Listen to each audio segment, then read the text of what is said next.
The views and opinions expressed on this program are those of the producers and the individuals appearing on this program and do not necessarily reflect the views and opinions of the staff of the Sun Prairie Media Center, its members or underwriters, the board members of the Media Center Commission, Charter Communications, TDS Telecom, or the staff and elected officials of the City of Sun Prairie.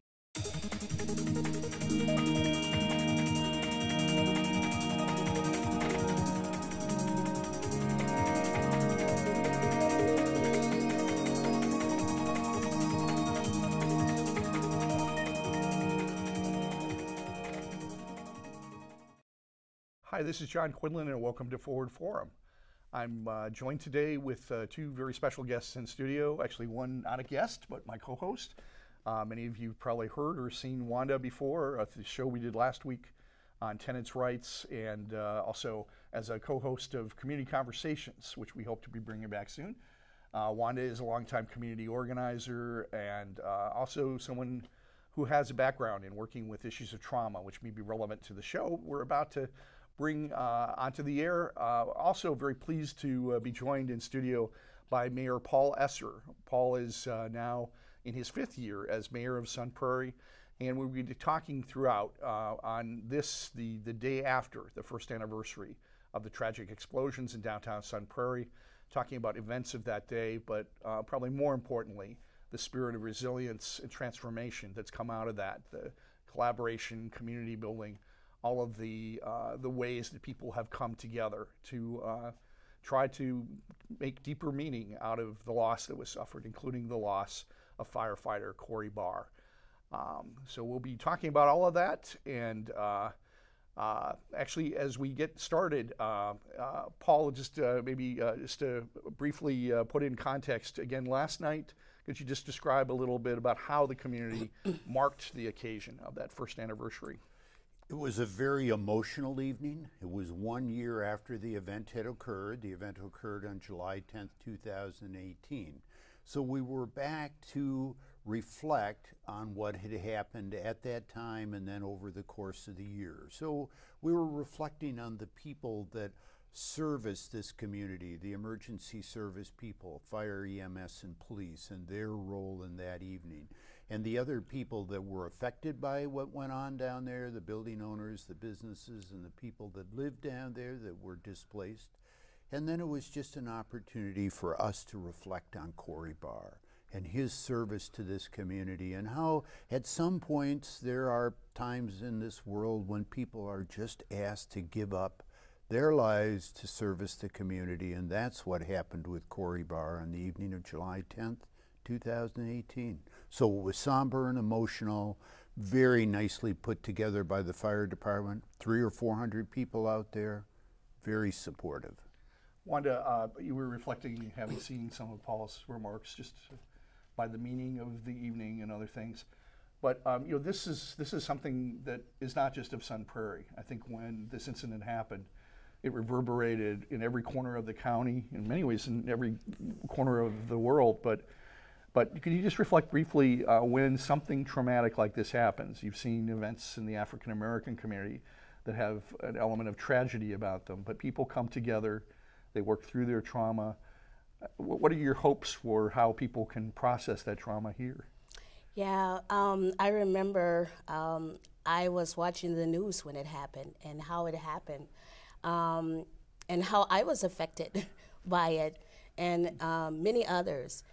To know that at any given moment or time, tragedy can happen, right? And how we cherish those moments. But I think that the greatest thing that came out of a tragedy is always triumph, right? The trauma of, it affected my trauma. You know, I started like, wow, you know what I'm saying? So from that explosion, I was traumatized. Was because it but for the grace of God go I type moment? Yes, and so we look at that as a community and say, wow, that could have been any one of us, right? And so how do we recover from that, right? With a great support system, right? And I saw the little girls and I said, and when I think about trauma, we know that trauma lies in the core of our belly, right, when it's not dealt with. That's why it's always important to talk about it, to get it up out, right? Because we leave it there, and sickness and everything else, starts forming. So the greatest thing that comes out of this is how a community came together. Yeah. And embraced love. And we know that love is the greatest gift of all, right? And so we know that having that great support and that great love and just coming from every which way you can. I saw hundreds of people. I began to weep because I was like, I could not imagine walking in those shoes. Yeah. Dr. King wrote a book about love. That was the entire theme of it. He talked about a beloved community. It just resonates so much, I think, with the community that was already here, but that was built upon new layers, a beloved community here in Sun Prairie. So we've got so much to talk about, but why don't we start with some scenes from the event that occurred last night in front of Fire Station Number 1, I believe? Yes. And also a walk down the street to where some of this all played out. And we'll start with Mayor PaulEsser's comments, joined about a minute into those comments. There is strength and support for us here. A year ago at 6:20 p.m., almost at this time, events were beginning to unroll that would result in a catastrophic explosion at 7:05 p.m., followed by a fire that destroyed 6 buildings. The story of the evening of July 10th, 2018 is a story of loss. It's a story of heroism. It's a story of loss. And it's a story of our community pulling together. We learned much about ourselves on that evening and in the days that followed. We learned about our fire, police, and EMS personnel's willingness to go into places that were not safe so they could protect us. Their willingness to risk their lives saved the lives of 150 people that evening in the area of the explosion. We learned about the resiliency of our community. The outpouring of support from this community, and really from throughout the United States, was amazing, and it continues to this day. It made us realize that at our heart, we are a community much smaller than the population of 34,000 people that live here today. We are Sun Prairie strong.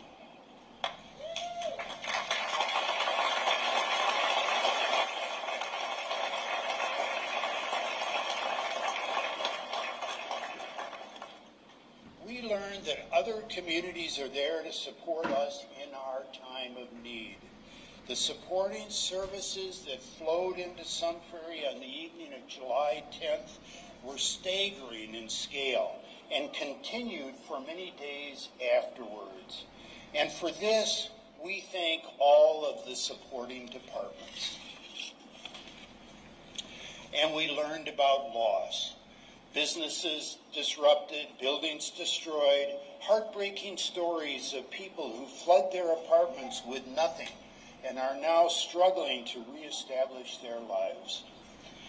We learned about the firefighters and police officers injured that evening and the toll this took on the other members of these emergency service teams that needed to attend to them that evening, and the others that continued to serve us and protect us even as they staggered under the load of their loss.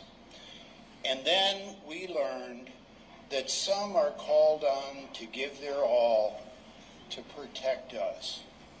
And that is what volunteer firefighter Captain Corey Barr did on the evening of July 10th, 2018. He died that evening serving our community. Many people suffered a loss on the evening of July 10th, 2018, and their needs are real, and they're worthy of support by the community.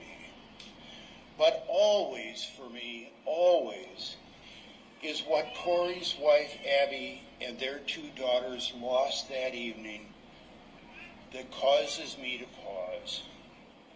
And so now, a year later, This is my wish for our community, that we can move on, but not ever forget the sacrifices that were made for us that evening. And it is my hope that in future years, others will gather here to reflect on the willingness to serve as Corey did that evening. And now, in conclusion, I would like to say, rest in peace, Corey Barr. You served this community well. And we, the Sun Prairie community, will watch over Abby and the girls. Thank you for being here this evening. And now, I have the honor and privilege of introducing to you Sun Prairie Fire Chief Chris Garrison. Chris? And we'll have some remarks from Fire Chief Chris Garrison, as well as Abby Barr in just a moment. But Paul, just reflect on a couple of things, the themes that you were developing in your remarks. Where did this concept of Sun Prairie Strong, and maybe its more recent manifestation, Sun Prairie Stronger, come from? What does that mean? The Sun Prairie Strong seemed to just develop organically following this event. Now, nationally in the United States, you've heard of this in other communities, Orlando after the horrific shooting down there, and other communities. But I had not... Charleston a year before that. Yes.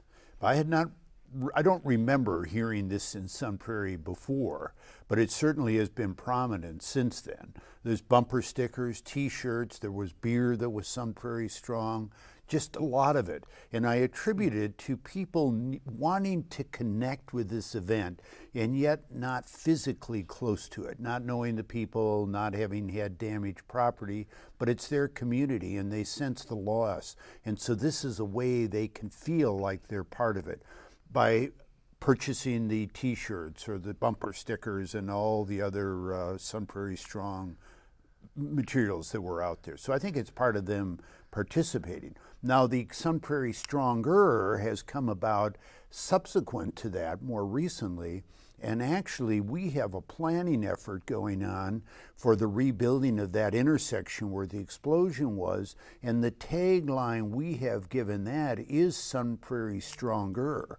And the idea being that we want to build on what's already there, the recognition of the loss, the community engagement, and so forth. And we want to build on that, pull it out as we're working on the redevelopment. So that's what we've done with it, more as a city effort.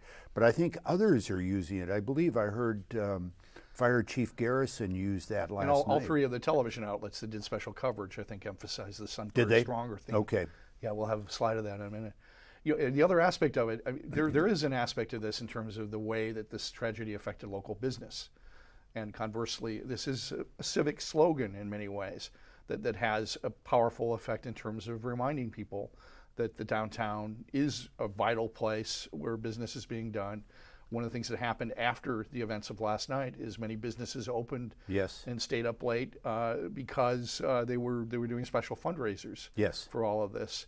So I sometimes bristle when something is exploitative, but this isn't the case at all, I don't think. I think the notion of bolstering local businesses, which were directly affected, many of them locally owned, is a really important component of all of this. It came out of the fire department. When they planned this event, they said in their press release telling us about it, they said they wanted people to do that afterwards, and that's because Corey and Abby had their bar right in the downtown. And so they the were bars had a bar. Yeah, bars had a bar. I think that is always ironic. But it was right downtown, and so they were part of that. And after the explosion, many of those downtown businesses were very supportive, did fundraising. The Bank of Sun Prairie is right down there, and the bank began the Sun Prairie Relief Fund, and that Salvatore's and Glass Nickel. Salvatore's, yeah. All of them are down there, so they were all part of that and making that happen. Glass Nickel was wiped out that evening. Salvatore's, of course, was closed for several days afterwards, but I don't think it's exploitative in the sense that we're helping these businesses that have done nothing for anybody else. They did a lot, and it's just in a sense returning that. No, I only raised the issue because I think it was the exact opposite. Right. It was done very skillfully, tastefully, and very appropriately. Yes, and the people that were doing it down there are genuine people. Yeah. You know, Pat DePula and Adam Bougie from the Glass Nickel are very good people, have been very supportive all the way through this. Pat did an interview yesterday, I think that was especially moving, and they clearly choked up part of the way through. And some of that was, of course, the tragedy and the trauma, but also the way that people came together, rallied behind him and his business. So when we talk about the 150 people that were saved, many of them were in that restaurant. And it's because the police and firefighters went in there and said, out, just leave, right then. Don't finish your meal, don't pay your bill, out. And we can't lose sight of that. The urgency was about a half hour, maybe 45 minutes of that time in there. Losing any of that time would have had a big outcome. Well, for those people with businesses down there, that's their livelihood, and suddenly the authorities are in there saying, out. Don't give me any pushback, just out. Get out of this area. We'll get into what the scene was like and how the people were led to safety during that time as we go through some pictures in just a moment. But I want to return just to a couple of other video clips before we go further into the conversation. Again, the next is, Chief Chris Garrison of the fire department. We've got about a minute and a half of the last part of his remarks, which very naturally are focused here on Corey Barr. And then I think we'll make a smooth transition then into the remarks offered by Abby Barr, Corey's widow, who just expresses very eloquently what this last year has been for her. And we are here to serve this community, and we always will. Here's the issue. Corey did something that nobody could do. He brought a community together. He brought people together better than anybody else could. Corey had a reason. He had a purpose. He was a great man, a great father, a great firefighter, a great friend. But Corey's sitting up there right now looking down at this community, and he knows he did a lot. He brought us up together. Who else could do that? Who else could put everybody together? This is an amazing community. We are resilient. We are strong. And we will continue to be Sun Prairie stronger. Don't let Corey down. Be good to each other. Be kind to each other. Treat each other decent and respectfully. Love one another. That's what God meant for us to do. Love each other. Thank you.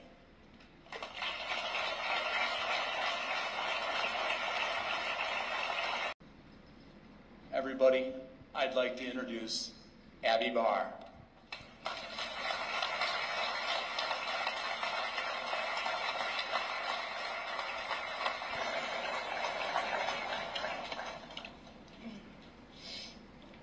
I want to welcome all my family, friends, first responders, community members to the remembrance ceremony for the tragedy that rocked our downtown Sun Prairie 1 year ago. Had you told me back in my college days that public speaking was something I would get into, I would have told you you were crazy. But it makes me think about the question, where do you see yourself in 5 years? Standing here today, the way life has played out would not have been my answer. By the time the sun set 1 year ago today, the unthinkable had happened, and my world was turned upside down. But not just mine. Hundreds and thousands of people experienced the most tragic event in Sun Prairie's history. People lost their businesses, their livelihoods, all their belongings, and downtown lost buildings that had carried many memories for people that have lived in this town for centuries. But most importantly, this town lost a great man, the best man. He lived and breathed Sun Prairie his whole life, and he was proud to be part of this city.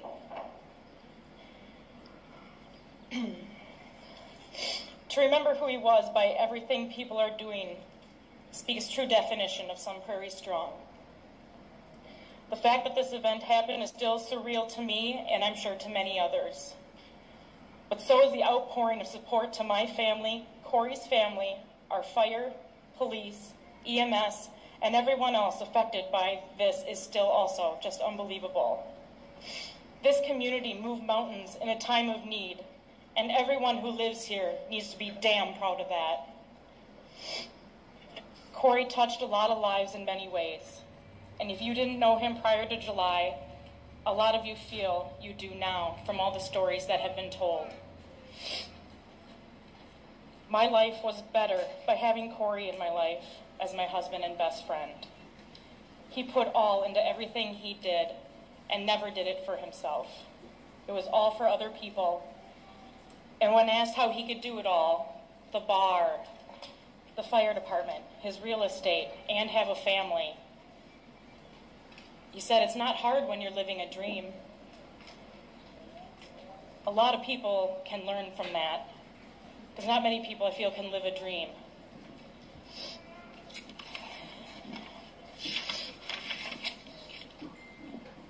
My wish for others is to share in the beauty of what Sun Prairie has to offer in the downtown area. There's many shops, parks, bars, and restaurants. And some of these were also destroyed, but even right after losing some of their restaurants and ability to be able to operate, they stepped up and gave back to the community just as much as others. I want to say a thank you to everybody. And I have to say everybody because I really can't narrow it down. If I thanked everybody, every business, I'd be here for weeks. There's so many things that have been done for me and my family and for everybody in this community. From prayers, hugs, and tears, to fundraisers, meals, and donations. One of my favorite stories that Chief told me was about a little girl that showed up to the fire station one day with $11 and some change she had raised at a lemonade stand. And that was such a touching story to me because it's teaching our youth about how to pay it forward and give back and do things for people in their community.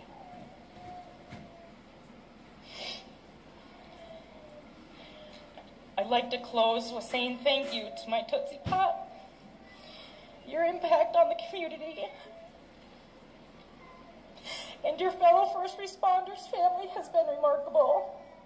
And because of you, I have learned what it means to be selfless, brave, strong, courageous, and how to love unconditionally. And these are all things I will be instilling in our two beautiful girls. Meeting you, loving you, marrying you, and even the complete unfortunate event of losing you has had a huge impact on my life and will continue to do so. As I move into the forward with you, although not physically, you will be with you by my side. Thank you.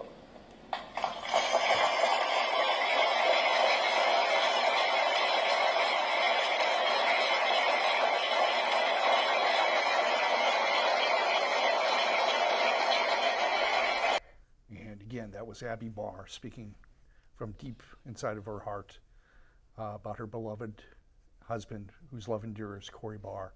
So a color guard followed, and that proceeded down the street. Just also want to acknowledge our thanks to, in this case, WKOW TV for providing this live stream coverage. It evoked in so many ways very precious memories. Paul, you were saying, talking to the young producer who did this, a considerable amount of effort was put into this.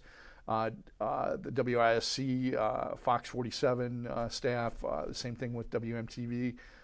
They saw this as this landmark day, and they really wanted to do justice to everything. So it was significant. They were out there. The WKOW one you're talking about, we had done that a couple of weeks ahead of time. Yeah. Some parts of it, they were just preparing for it. But yesterday morning, I was out on the street doing interviews beginning at 5:30 in the morning, and all of the TV media was on the street at 5:30 in the morning. They were all down there. Yeah. And I was doing it with WISC, and they had two reporters and one cameraman. And he was running back and forth. We'd do one segment, then he'd run up the street and do the other, and then come back again. They just had the city blanketed. And then some of them were there all day. They were there I saw them in the afternoon interviewing people along the street, along Main Street. This reminds me of the tornadoes in Barneveld or some of the other major disasters that have struck other small communities. On these anniversary dates, I think the news people who cover these stories, there's a personal aspect to it. Susan Simon and I can't recall her colleague were standing on the very corner where they had reported from exactly 1 year before. Yes, I had been with her on that corner at one point in the year before. All of them had been out there, all of them repeatedly during that time. They literally had dust on their feet from having been in that area so much a year ago. And then periodically they've come back. We've done things throughout the course of the year. Just suddenly somebody will contact you and say they'd like to do an interview, and could you be at such and such a place, and they want to talk about something related to this. And on the day after it happened, on July 11th of 2018, this was, I think by my reckoning, the second or third major story on all of the network newscasts. This was a national story. So there are people who have been following this who have been offering their prayers and support from much further afield. And donations coming into the Bank of Sun Prairie, the Sun Prairie Relief Fund. That money has come from around the entire United States, probably overseas, but I know it's come from around the United States. Yeah, pretty amazing stuff. Yeah, connected to a lot of people, resonated. Mar, if we could, let's scroll through some of the photos that we have, some still shots that will maybe give us a chance to reflect on some of the other themes that have happened here. There was, I think, a gentleman that had a drone up in the air as we look at what I think will be the first shot of the explosion itself. Oh, yes. Yeah. So the timeline was essentially a little bit after 6 that the people were made aware of a potential gas leak. Evacuation happened, and then it was just a little after 7 when the explosion itself occurred. That's correct. And once you keep on going, so again, this is from down the street. The street very quickly shut off. Firefighters coming into play. How long did the flames burn? Well, they couldn't put out the flames until the gas had been cut off. Okay. And even once they cut the gas off, they need to allow the flames, the fire, to consume the gas that has gone up the stormwater and wastewater pipes. That was a real risk. They didn't know how far that would have gone up. They were just guessing, probably more scientific. Mark, we can bring back in studio for just a minute. Let's go ahead. So it was, they kept increasing the size of the evacuation zone, and there were many valves needed to shut off that gas. This is old infrastructure that's been in the street, and so it was a time-consuming thing. So that meant they had to let the flames go. They couldn't really extinguish those until the gas was cut off and purged. And so then once that was done, then they could fight the fire. Then once they could fight the fire, they could go back into that area and determine if there were other casualties. They didn't have any way of knowing. Nobody has a head count going into this. I remember that. 15 people and we've got 14. You had no idea. As tragic as it was to have lost a single life, everyone was concerned was the life, biological, assumptions. There would have been more loss of life had it not been for the extraordinary effort to evacuate everyone. So the protocols that the emergency service people operate on, the preset plans, anticipated multi-mass casualties. And so they set that process into motion. One of the medical clinics in Sun Prairie was kept open so that they could be a site. And that brought in all the EMS personnel with the ambulances to move people around. When you think of what happened in that 45 minutes, there are many miracles to talk about. 150 people moved out of that area in 45 minutes, and there were only a handful of people doing it. We probably have 4 or 5 police officers on duty, and there were the 4 firefighters and then others that came in, but those were the personnel that got those people moved out of there in short order. There was not much time to get done with it. Then the explosion occurred on an evening where the weather was hospitable. And not strong winds. If there had been strong winds, those flames could have moved to other buildings. The fire department is not far from there, and our utility building is not far from there. Both of those would have been tragic losses had the fire gotten into those and moved to other properties. None of those things occurred. Had it been a night that had been storming or, heaven forbid, in the polar vortex, and you're displacing all of these people, think of the collateral problems that you would have had as the result of that. So for all the horrificness of what occurred that evening, it is not hard to imagine that it could have been much, much worse. And part of the reason why, aside from the weather, part of the reason why it was not worse is the bravery of those people that go in there. Who runs into an area where the gas out of a large high pressure main, you can hear it hissing and you can smell it? Who goes into that area?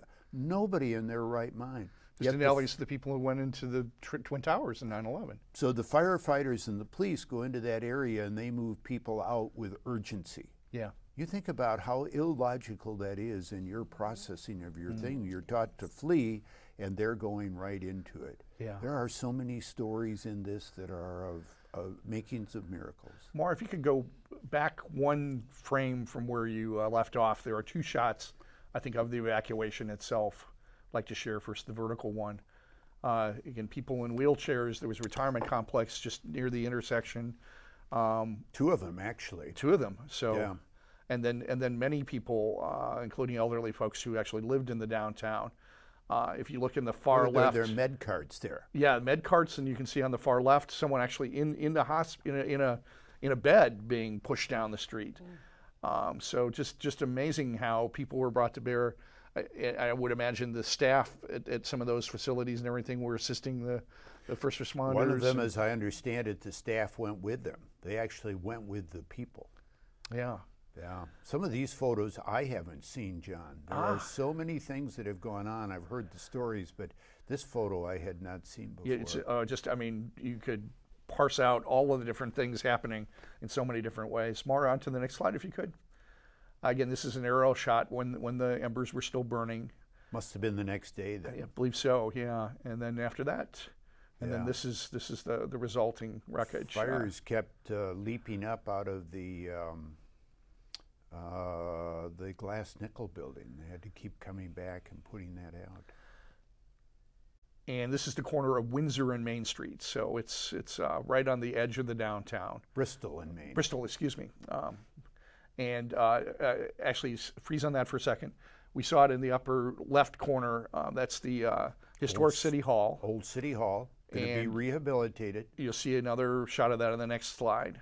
So there's a story to that too. The two men that had just bought this building earlier in 2018. And Maura, if you could bring it back into the studio, let's hear more about that. So it was in the process of being restored, and there are still ongoing plans to try to bring the building back to its... Right, yes. The fellows have plans. The concept is that they will renovate the building. There'll be retail on the first floor. The chocolate caper had been on the first floor, amongst other things, and then the second floor will be residential, and they're still planning on doing it. But there's an interesting story to that. That building was damaged as a result of the explosion. Obviously, it was right there. And there were concerns about its structural integrity, that it might have to come down or would come down on its own. Well, in the days following, they investigated and went into it and determined that it was not unstable, but that the roof had been moved. So that did not add to its stability, obviously. And then the Wisconsin Department of Transportation committed to rebuilding that road. So this explosion occurred on Tuesday night. On Thursday night, they were in our city hall having a meeting with the community, the Department of Transportation, talking about what they would do. And the secretary of the Wisconsin Department of Transportation came to that meeting. And as they worked in the days after what would be needed, they said, well, that building needed to be stabilized because they would have to dig up the entire road. It was all destroyed. And what hadn't been destroyed had been, the integrity had been compromised from the fire. And all that heavy equipment in there, they couldn't have people working there with this unstable building. So the two fellows that owned that building agreed to have the roof stabilized. That's a cost that they were willing to incur. and they're not sure that the money they put into that is going to be useful or will have to be redone and remove the roof. But they were willing to do that within a few days after the explosion, just went into it. Now remember that these two fellows had just bought this building earlier in the year. They weren't planning on this. Right. And now suddenly they've got this historical thing. Everybody says it's a treasure. It's got to be saved. It's an unstable building and privately owned. It's not a city building, so it's not the city saying this or able to do it. It takes these two fellows agreeing to do it. And they did agree to do it, and they did the work. And so then DOT was able to get in and rebuild that road. And all of this, in some ways, a catalyst that came out of the tragedy. Yes. Yeah. Yeah. A lot of things happened as a result of that. Let's move through the remaining pictures if we could, Maura. And so again, the historic City Hall. Do you know approximately what date that comes from? And was it a city then, or was it a village or a town? Or? Well, we didn't become a city until 1956, so I suppose it's a village at that point. I think the building's built in 1880 or 1890s, late 1800s. All of those buildings were from the late 1800s. History that goes back quite a ways, including one of Sun Prairie's most famous citizens, George O'Keeffe, who was around during that era too. Yeah. So on one of them, the family who no longer owned it, but were saying that had been the great-grandfather, had built that house, and it was the first thing built on that piece of property. It isn't like in other cities where you can go back and there's building after building over time. That was the first thing. So prior to that, in the late 1800s, that had been just open space. Wow. You think about the city community Sun Prairie was in the late 1880s, 1890s. I don't know the population, but I'm sure it's nothing more than a few hundred. Yeah. The railroad had come through by then. That was a lifesaver. So there was a life to Sun Prairie. But the first thing built on that property had been there all that year. Those years are now gone. Oh. The history and the threads. Next slide, if we could, please. So this is one of the pictures of the aftermath. Yep, they told the people just to leave. Don't move your car, so there's one. And get another shot. Starting to clean up. Now this is a while afterwards.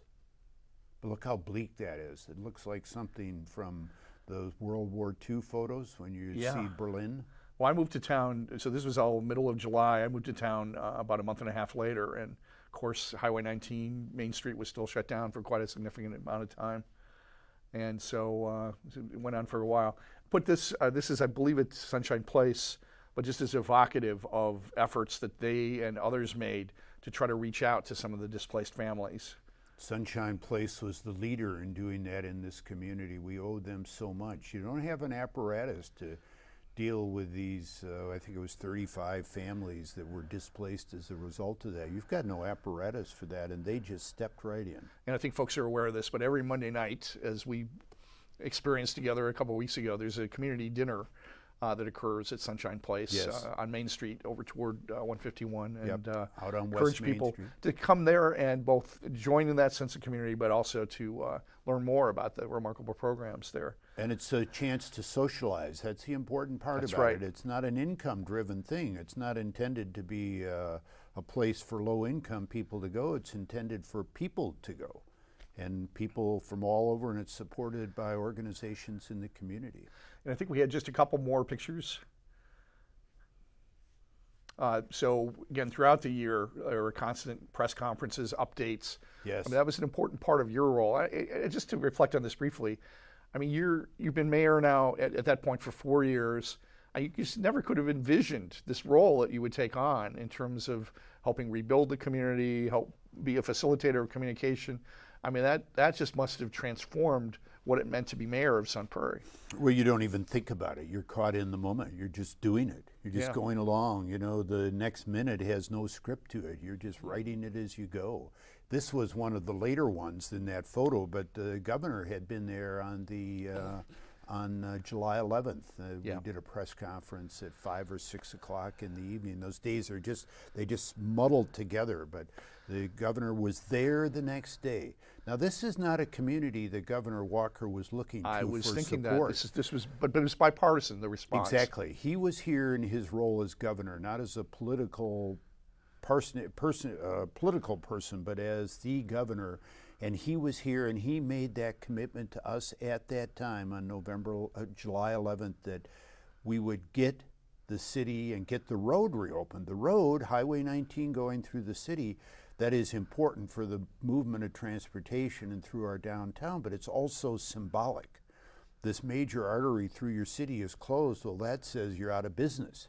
And it's important that we get it open, both for the commerce, but also from that standpoint of saying to the community, we're moving ahead, we're moving on. And it did open in the middle of November, and that's exactly what I said at that point. This is us moving ahead. We're not going to leave behind what happened to us, but this road opening is a symbol that we are moving on and we're leaving that disaster behind us. It is not going to define us going forward. All right, I think we have maybe one or two more slides.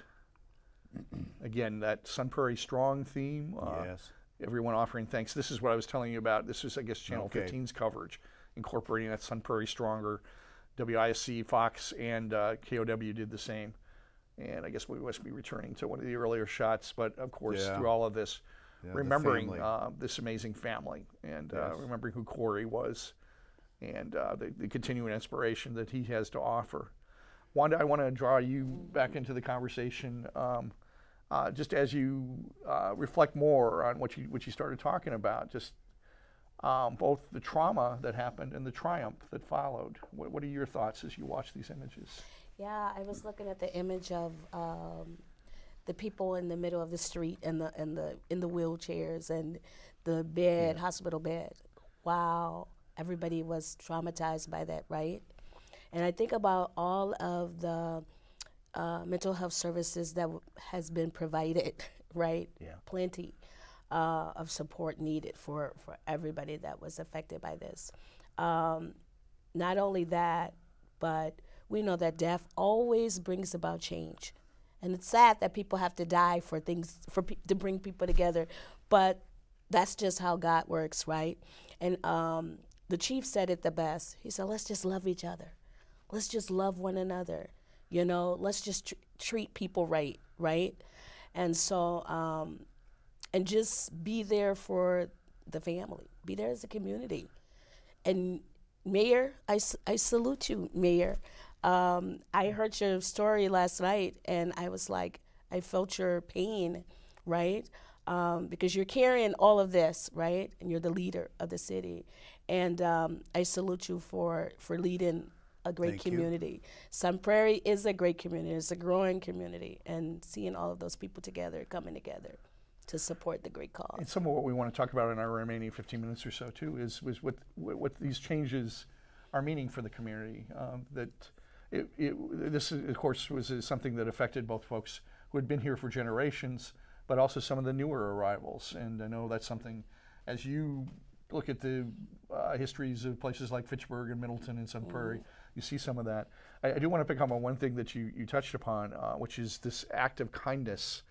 I think this was a theme that was invoked repeatedly last night, that this is a time to be kind to each other and to be there for each other. Yes. You and I share a common church experience. We see how that congregation carries that work out into the community. But there were so many places where that happened, whether it was an institution like Sunshine Place or the interfaith communities or just the individual families that extended kindness to each other. Last night was a time to focus in on what we can do for one another. Yes. Yeah, it's healthy that way. Across the street from City Hall yesterday afternoon, there was a Girl Scout troop that was doing a cookie sale and something, and it was all under that act of kindness. The city council. Three different places where thank you notes are being drawn up at the library and other places. Kids coming together just to write thank you notes. Yep, our museum was doing that last night. We have a museum that is right down there, and it was damaged by the explosion that evening, and they were out gathering people's stories that night, trying to collect everybody's story. We're doing a video of this. Done a lot of recording of that already, and that'll come out. So it's all part of that tying the community together. And again, it's part of that people wanting to do something. They have that need, that desire to do something, and it's important that they have an opportunity to do that. So to bring that other theme of a diverse community, and again, I think that's woven into the experience that just happened. So you've often reflected on the trials and travails of, in your case, running for the Fitchburg City Council. There was pushback. There were people that thought you were too loud about things or calling attention to things that they didn't think were particularly important in terms of racial justice, economic justice. But you always, within the same sentence of describing those ordeals, talk about the amazing people you met and the efforts that are made to make it less scary for people that are afraid of change. Do you think some of that translates to what's happening here in Sun Prairie? Yeah, I think Sun Prairie is growing. I have a lot of family and friends and kids I mentor and out in Sun Prairie. Sun Prairie is growing and it's becoming very diverse. And seeing people working with empathy and compassion, right, during this season, especially with the trauma that happened, you know, a year later from the firefighter, and just spreading that into the entire community, right? Building those bridges and filling those gaps among people of communities of color.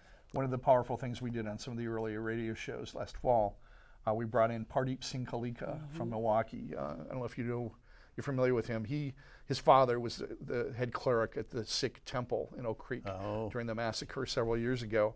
And now his background as a police officer, a school counselor, an expert on trauma, is he works with a former white supremacist to achieve peace and reconciliation in the face of trauma and pain. And so these are very common themes that Wanda and I have been exploring. But could you just remark a little bit more on what the nature of trauma is? It in many ways can be debilitating. It brings up past things that aren't necessarily in the here and now that can be very, very difficult to deal with. But conversely, there is a transformative force in understanding, recognizing, and working through trauma. Right. And one thing that I can say is trauma doesn't have a color. And it's not connected to one race. It's connected to the human race. Yeah. And living in this life, we're all going to experience trauma. But I think the main thing is that when we experience trauma, we have to always get in a great support system. Because if we don't talk about our trauma, we will die from it, right? And I'm reminded of Martin Luther King said it better. I live by his quote on everything. I build my non-practice on that, my nonprofit on that. I do my service providing on that, mental health. He said, my life began to end the day I become silent about things that matter. Dealing with trauma, we cannot be silent. We have to talk. And I think that Abby was healed from some trauma last night because she had a chance to talk about it a year later in the midst of a lot of people who were there to support her. That was a healing moment for her. As it was for so many people. So many others. Paul, we just wanted to also touch on, in addition to Corey Barr, of course, the tragedy of his death, that there were other people affected. There was at least one firefighter who was critically injured, luckily is in full recovery now, and a police officer who broke his arm, but other people that were physically affected, and then of course this broader scope of people that still feel the emotional trauma. Yes, I think the one firefighter was critically injured, and then another firefighter was injured. Both of them were at the hospital, as of course Corey was.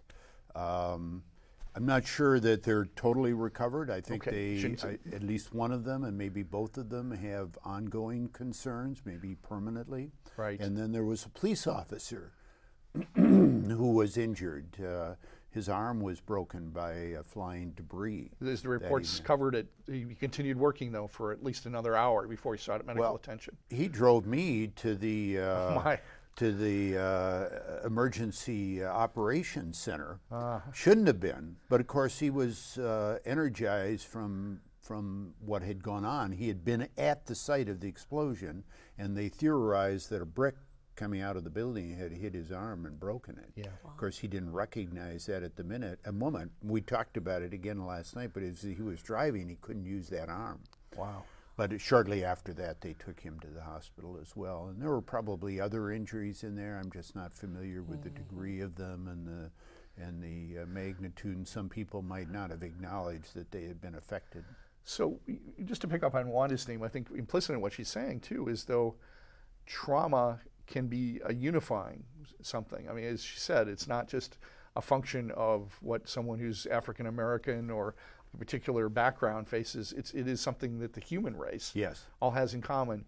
So as we make a transition into talking about the growing diversity of the Sun Prairie community and everything, perhaps this was a crux time in which people realized things like that. They came together, they realized that skin color and other superficial manifestations of who was affected by this really didn't matter much. We were all human beings. I think part of the injury, part of it is something tangible that we can see. And so we can look at that. The other parts of it are so large in scale, like 6 buildings destroyed that you've driven by every day. You can't comprehend that, but you can comprehend a broken arm. And so maybe people related to that. But I think the growing diversity is right on the mark. It's the issue in Sun Prairie from the community. So this is my diversity and inclusion is my #1 reason for being mayor, and I talk about it all the time.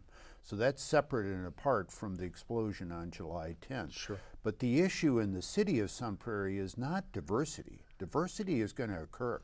That's the demographics of the United States. We don't need to worry about whether that's going to happen.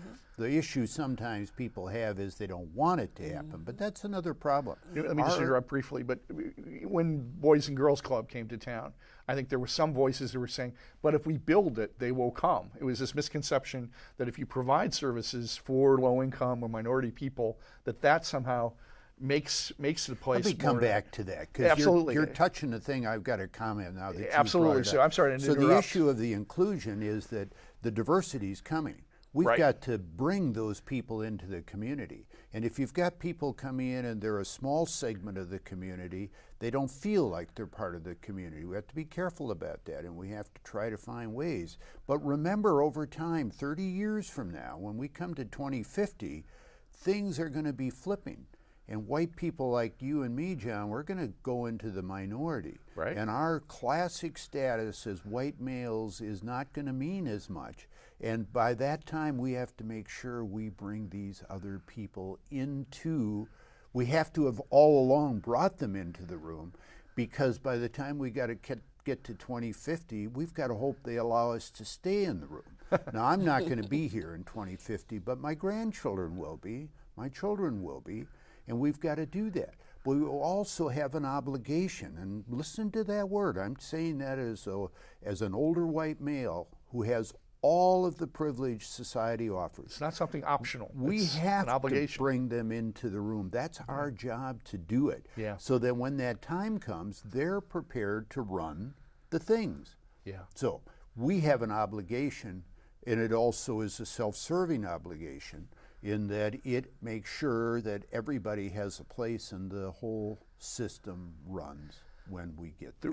The reason I brought up the theme I did is, we were talking about this, I think, the last show we did together, that you were joking that there's myth out there that you hate white people, because you're always bringing up, what African Americans are hoping for and striving for in ways that sometimes fairly narrow-minded people can get in the way of that. But it's not that you hate white people, or it's not that you're not cognizant of the fear that sometimes is engendered when change happens.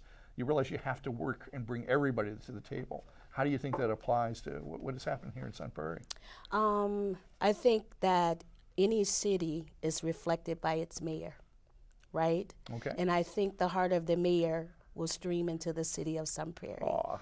So I think that Sun Prairie is on its way because they have a great mayor. And I think that that diversity and inclusion could set the standard for the whole county. So that's awesome. We're down to just about our last 5 minutes before your humility instinct kicks in. I know that you often invoke the growing diversity on the school board, the city council, other places. So it is part of a team effort, of course. Yes. Yeah. I think we're in a community where we're very engaged with that.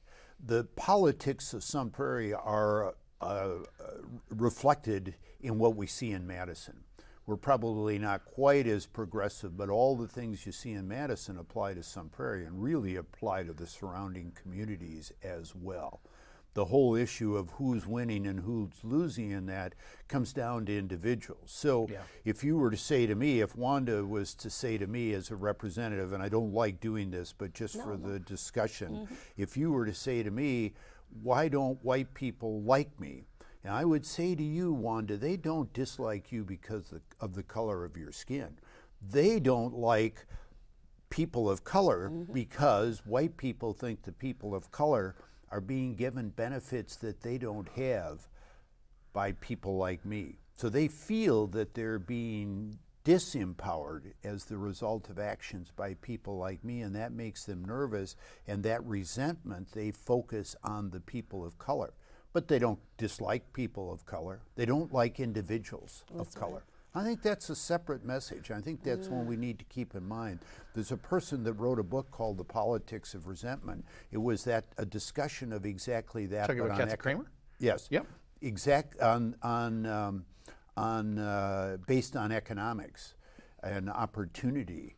And small town urban divides. Yep, and the people in the small towns in northern Wisconsin thought they were getting the short end of the deal, and yet our research showed that wasn't the case. I think the same thing happens in our racial diversity as well. White people don't dislike. How can you dislike somebody just because of the color of their skin? There may be those people, they're certainly out there, but I don't think that's the issue. I think they're concerned and resentful. They're trying to maintain their position. I agree. And my point is that us white people like me, have all the privilege I need. And I'm not giving up privilege. I'm sharing privilege with other people. And it has a greater end. Don't worry about there not being room at the table. Let's just build a bigger table. Yeah, there's room for everybody. Yeah. You know, we've hogged the chairs, but there's plenty of us willing to pull our chair back and say, have a seat.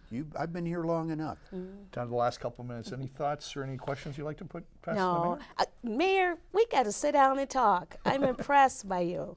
All right. I think you might actually move up, Yeah, up I here someday. think I might. Well, that's right. There's a lot of people moving in. 1,000 people moved into Sun Prairie last year. Wow. 1,000 people. It might as well be 1,001. Mike Johnson being a good friend of yours, how do you feel about the presence of a Boys and Girls Club I'm here? excited about the Boys and Girls Club coming to Sun Prairie. Yeah. Wow, that's going to help support communities of color and have a great support for young kids who may fall into mischief And not just behaviors. communities of color, Wanda.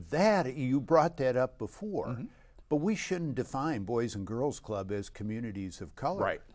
You know, there's white kids that don't have a place to go to after school. Those agree. kids ought to be there too. And in I fact, agree, but we know that most of the kids who come to after-school programs are kids of color. Inclusion, though, Wanda. Exactly. Inclusion has to work both ways. I agree. No question. I agree. And if those kids are going home, there's those latchkey kids. That's and they're 8 right. years We want old them all. We and they're support white them kids. all. Yep. So we need to make sure the environment supports that. That's right. I So totally in a final agree. minute, again, resonant with the messages of last night, I think it was Abby who was invoking looking 5 years down the road. I think there were other speakers.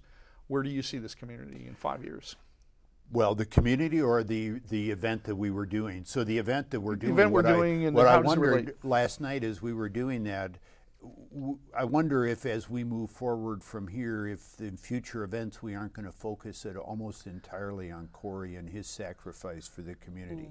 By then we will have, I made a reference to thanking the other departments that came into here and the outreach that came in forms of economics and things. Maybe we won't be talking about those in a few years, but I think Corey is always central. There's going to be a statue that'll go in. We'll dedicate that this fall. The Sun Prairie Post Office is going to be renamed in memory of Corey Barr. That's going to come. I think we've got more things that are going to happen, and those will be permanent things. Those are places you can go to, and there's a Corey Barr statue, and you go to the post office, and it's going to have Corey Barr's name there. Those are going to live on and on and on. People, of those 1,000 people that come in every year to Sun Prairie, new residents that didn't live here last year, that's how they will know about Corey Barr and what happened that night. Channel 3 had a beautiful story going to the place in Minnesota where the statue is being crafted now.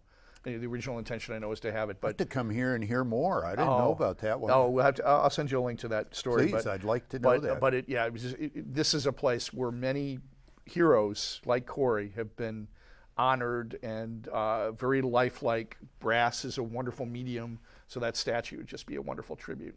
Be there for years. I've already written my comments for that, and I'm going to talk about it as a place that we can go back, and maybe members of his family will go back, and maybe those girls, when they're adults and you hardly knew their father at all, might go, and maybe they'll take their significant others there, and maybe they'll touch that statue and feel a connection. Yeah. And then lo and behold, many, many years from now, there might be grandchildren of Corey Barr that go back there and say, this is my grandfather. Think of the resonance with that and the firmness that speaks about. How cool will that be? Mayor Paul Esser, thank you so much. You're welcome, John. It's great to be Wanda, in I've discussion with enjoyed you. being here with you. So great to Yes. introduce the two of you. We'll do this again, and perhaps as soon as this fall when the statue is unveiled. But I know it's going to be an ongoing thing, just put in perspective what's happened and where it leads us. So it's an honor talking about Sun Prairie Strong. I'm Sun Prairie proud to be a member of this community now. So Yes. thank you so much for all the things you do to make that so. This is John Quinlan with Forward Forum. ForwardForum.net is a place where you can view our archive shows. Thank you so much for joining us, and have a great week.